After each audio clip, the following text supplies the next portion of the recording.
Hello, everyone. This is Cody Lee of BlackCatBooks.org, author of I, the Dragon King Dio, Rabbit Hole, and Cruel and Beautiful. So, with the recent news that Nintendo Switch has broken a new sales milestone, 89.06 million units sold or something like that, officially outselling the Game Boy Advance and the PS3.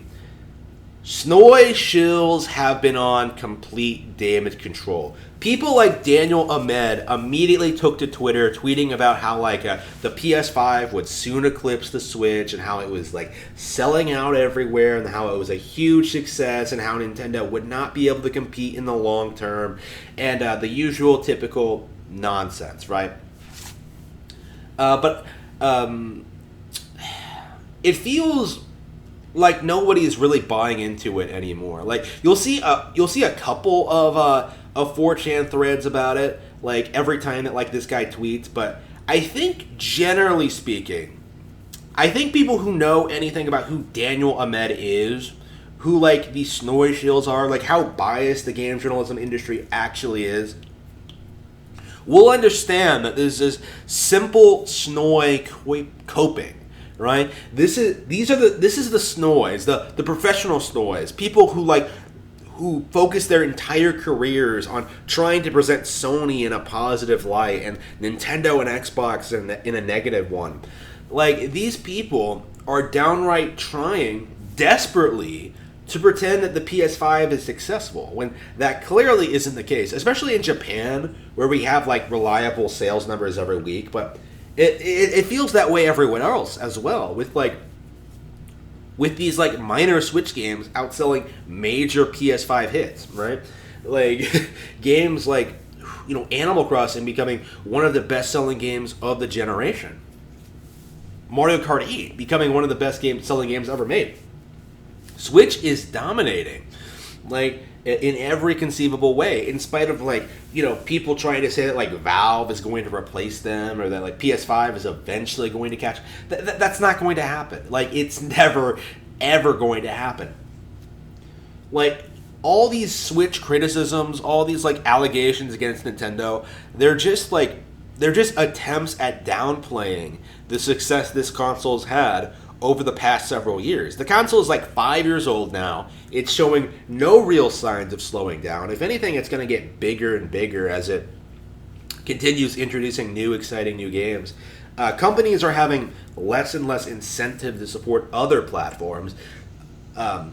Supposed Switch killers, stuff like Google Stadia, stuff like PS5, stuff like the Steam Deck are all going to fail or have already failed. Nintendo's in a position now where I think they're never really going to be in a bad position ever again. Not like they were in back in the day with third parties jumping ship to PlayStation and Xbox.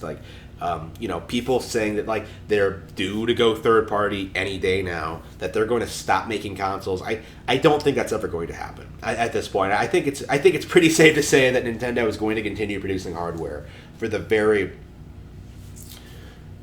a very, very long time. This idea that people are just tuning out of Nintendo consoles, it was always a myth. It was always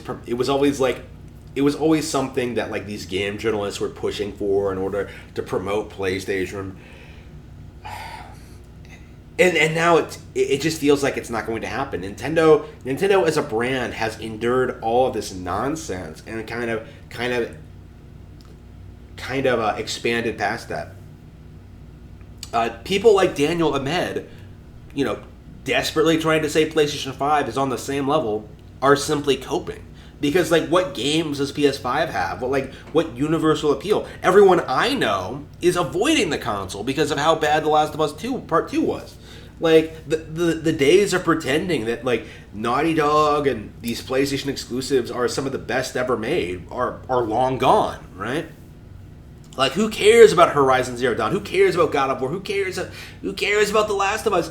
No one.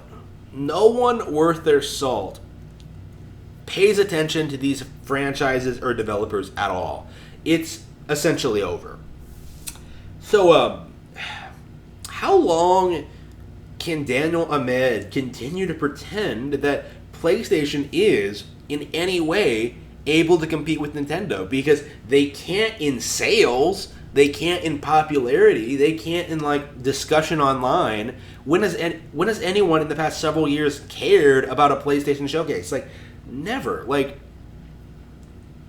it feels at this point in time that PlayStation is a dead brand, but people like Daniel and Med desperately don't want to admit it.